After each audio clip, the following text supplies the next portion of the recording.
1536. 14 minutos nos separan de las 2 de la tarde. Emilio Gutiérrez, abogado, ¿qué tal? Que no había puesto la sintonía. ¿Qué tal? Muy buenos días. Buenos días, Juan. ¿Qué tal? Buenos días. Bien, ¿cómo estamos? ¿Cómo llevamos la semana? Pues bueno, parece que vamos tomando ya el pulso a las cosas y cogiendo ritmo. A ver, ahora que además ya tenemos más cerca que los plazos procesales se abren el día 4 de junio y los administrativos el día 1 de junio. A ver si ya empezamos a ir cogiendo ritmo. Bueno, tengo un tema que tratar con usted, que nos propone Emilio Gutiérrez, nuestro abogado de cabecera para este miércoles, pero antes preguntas de los oyentes. Tengo dos. Una, ¿quiénes pueden cobrar el ingreso mínimo vital? ¿Cuál es la cuantía? Aunque todavía no está nada cerrado, creo que se va a cerrar pasado mañana viernes, ¿no? Se plantea que la ayuda de ingreso mínimo vital irá de los 462 a los 1.015 euros. Pero nos preguntan, ¿quiénes pueden cobrar y cómo se puede uno ver y enterar de un poco de lo que va ese ingreso mínimo vital y hacia quién está destinado? Madre mía. A ver, lo primero que tendremos que hacer es esperar al BOE, que me imagino que será del sábado de esta semana, porque parece ser que va a haber un Consejo de Ministros extraordinario el viernes, en el cual se aprobará todo esto. Yo, hasta que no esté en el BOE, prefiero casi, como dice el otro, no pronunciarme. ¿Por qué?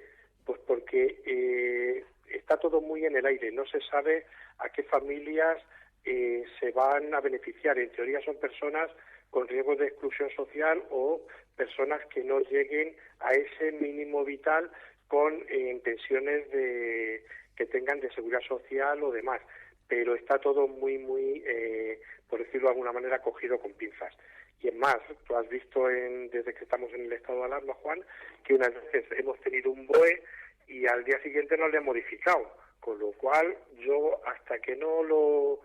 Aquí soy como Santo Tomás, hasta que no lo vea no lo creo, pues nada. Porque cualquiera dice algo que dentro de 15 minutos no vale. Vale, pues esperamos a ese Consejo de Ministros del viernes, a que se publique en el BOE, y si te parece, Emilio, lo comentamos y lo tratamos el próximo miércoles. Sí, hay tablas más por ahí. Sí, hombre... Hay tablas que dicen que, por ejemplo, un adulto serían 462 euros, un adulto y un niño 700, un adulto y dos niños 838, ya incluidos 100 euros que hay de complemento a familias monoparentales y tal, y luego ya sí, cuando hablan de 4 adultos y un niño, los 1.015 euros. 1.015 Entre medias, euros, pues un abanico de posibilidades, pero claro, que habrá que ver luego eso cómo se plasma en el BOE. ¿Y quién tiene derecho? ¿Y a quiénes va destinado este ingreso mínimo vital que en un principio va a aprobar el Consejo de Ministros pasado mañana viernes? Una última pregunta de los oyentes de la SER. Hay que sellar, a ver, porque todavía, Emilio, seguimos en estado de alarma, ¿verdad? Sí, seguimos en estado de alarma. Que en algunos momentos parece que no, pero que sí. Bueno, es que esto parece la feria, a las 8 de la tarde Talavera. Sí. Sí, es la leche, pero bueno. Sí, yo procuro cuidarme y no salir mucho, ponerme mi mascarilla, pero mira, yo hay veces que me asomo a la ventana de mi casa y veo pasar, pero como si fueran oleadas de gente que no sé si va a la feria, va al mercadillo o dónde va, pero es alucinante, es increíble.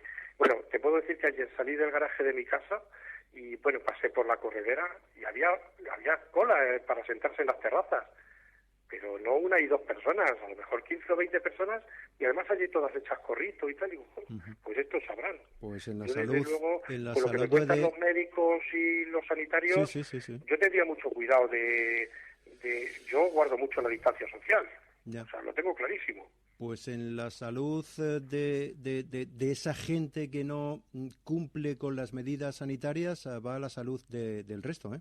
Claro. Bueno, te pregunto, que nos quedamos al final sin tiempo, Emilio. ¿Hay que sellar la cartilla del paro en este estado de alarma en el que todavía sigue, o estamos en este país? en teoría, con arreglo a los decretos del estado de alarma y luego las órdenes que se sacaron allá para primeros por el mes de marzo, por el 19, 20 de marzo y todas esas, una de las cuestiones que decían es que no era necesario sellar el paro hasta que no se terminara el estado de alarma. Incluso prorrogaban, quiero recordar que hasta el 30 de junio, el tema del sellar el paro. Pero en un principio, mientras dure el estado de alarma, no se puede sellar. Entre otras cuestiones, porque las oficinas del INEM siguen cerradas. Exactamente. O sea que de momento no. Bueno, vamos con el tema que este miércoles traemos a la antena de la SER en esta consulta semanal con nuestro abogado de cabecera, Emilio Gutiérrez. Antes de todo este tema del COVID-19, Emilio, hablamos de un asunto importante y de actualidad, como eran las tarjetas de crédito y los micropréstamos. ¿Hay novedades en este sentido? Pues sí, mira, ya recuerdas que hablamos antes de que entrara todo esto del COVID, que de hecho esa entrevista la tenemos nosotros colgada en nuestra web y demás, pues sí que hay novedades. Y además ha pasado un poco desapercibido por una cuestión. Hay una sentencia del Tribunal Supremo que es muy importante del 4 de marzo del 2020. Y entonces, bueno, pues es bastante interesante el tema. Bueno, si te parece, antes de hablar de la sentencia y sus consecuencias, vamos a recordar a los oyentes de la SER qué son las tarjetas revolving y cuál es su funcionamiento y dónde son abusivas. Pues mira, me parece fenomenal. Mira, las tarjetas revolving son un tipo de tarjetas de crédito que normalmente se entregaban en grandes superficies, centros comerciales, incluso se ofrecían por Internet. ¿Qué es lo que ocurre? Que esas te daban el aliciente de que no tenían comisión de mantenimiento y su funcionamiento pues era muy sencillo. Ellos te daban un crédito ficticio, por ejemplo, de 1.000 euros de saldo en esa tarjeta y sin contar con nadie, sin contar con el cliente, ellos te asignaban un pago mensual, por ejemplo, de 90 euros. Pero ¿qué ocurría? Que si tú gastabas 150, te aplicaban los intereses de esos 150 a un tipo de interés que normalmente estaba entre el 25 y el 40%, y como solamente pagabas 90 euros, la diferencia de esos 90 a los 150 más los intereses te los volvían a sumar. ¿Qué es lo que ocurría? Que a final de mes tenías un saldo deudor de 1.060 más los intereses de esos 150 euros. ¿Qué es lo que aquí ocurría? Pues que estas entidades, como no tienen figura jurídica y demás, en el sentido de que no tienen el control del Banco de España, pues bueno, pues lo que iban haciendo era estirando y nunca terminas de pagar. Por mucho que tú pagues esos intereses, como son tan altos, pues una persona que pida 1.000 euros, al final resulta que tiene de deuda 3.000. Sí, Te puedo decir que, mira, tenemos un caso ahora en el despacho que se suspendió el juicio con esto del COVID y lo vamos a reanudar en cuanto nos diga fecha el juzgado, que nos mandan el certificado y fíjate qué curioso, el cliente había pedido 2.500 euros de crédito, ¿de acuerdo? Ha pagado 4.500 y le dicen que sigue debiendo 1.600 euros. Vamos. O sea, que no terminas en la vida de pagar esto. Sí. ¿Me entiendes? Emilio, ¿en qué sentido se ha pronunciado el Tribunal Supremo? Pues mira, el Supremo lo que ha hecho es ratificar una sentencia que ya había del año 2015 en la que, en base a la ley de la represión de la usura de 1908, consideraba que había intereses que eran anormalmente o notablemente superiores al teórico interés del dinero y que por eso se entendían que eran abusivos. Es decir, si el interés legal del dinero o el interés normal del dinero al que prestan los bancos está al 6%, pues lo normal es que te estén cobrando pues incluso el doble, hasta el 12%, pero no el 35 o el 40%, o como en algunos casos llegamos a ver, no sé si recuerdas, el 2.500%. O sea, unas auténticas barrabasadas. Ya. Es el caso de una sentencia del 4 de marzo de hace, 3 meses, ¿no? Aproximadamente. Este año, este año 2020. Casi. A ver, ¿qué es lo que ha ocurrido con esta sentencia? Que ni siquiera los medios de comunicación se han hecho eco de ella. ¿Por qué? Porque, claro, es una sentencia del 4 de marzo. Esto se publica luego a los 3 o 4 días. Los medios de comunicación, todos en general, se centraron en el problema que teníamos del COVID. Y no le han dado, digamos, el apoyo o la comunicación o la difusión que esta sentencia tan importante merecía. ¿Por qué entiendo que es importante? Pues mira, anula un préstamo que se concedió a una tarjeta de crédito en la cual tenía unos intereses al 27%. Y el Tribunal Supremo dice que cualquier tipo de interés que supere el 20% ya es elevado. Y entonces esa comercialización, que además dice el Supremo que era agresiva, no se debía de haber realizado. Ya.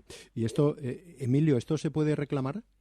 Perfectamente, y además ahora con esta sentencia que tenemos del Supremo, mucho mejor.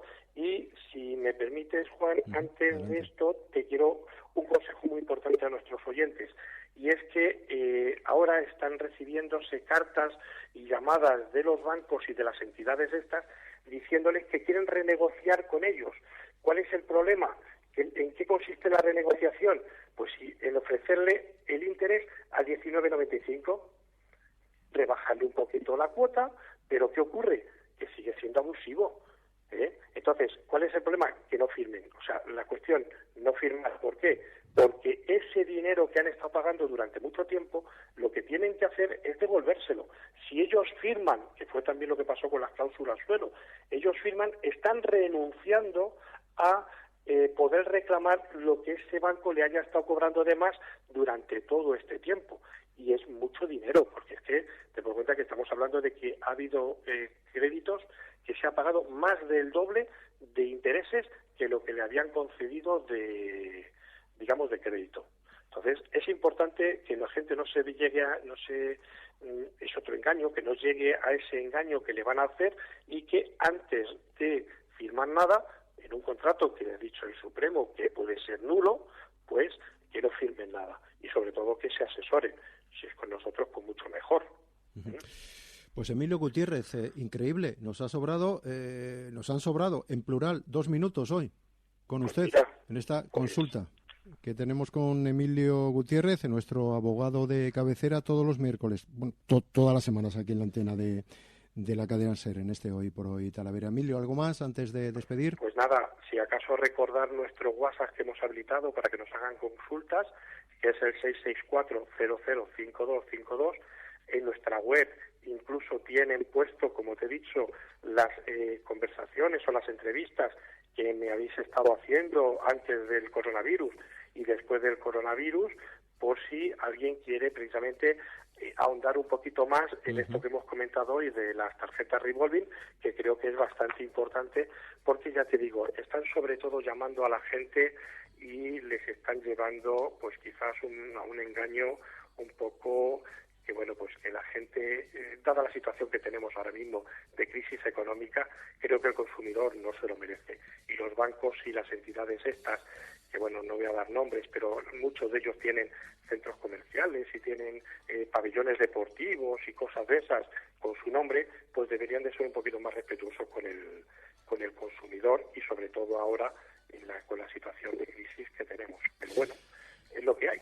Emilio, gracias, un abrazo, hasta la próxima semana. Un abrazo a vosotros. Buen día. Buena semana. Chao, igualmente. Adiós. Venga, hasta luego. Nos vamos, llegamos a las 2, estamos de vuelta en 20 minutos, hora 14, cadena SER en Talavera, más Hoy por Hoy, mañana jueves 12:20. Buena tarde.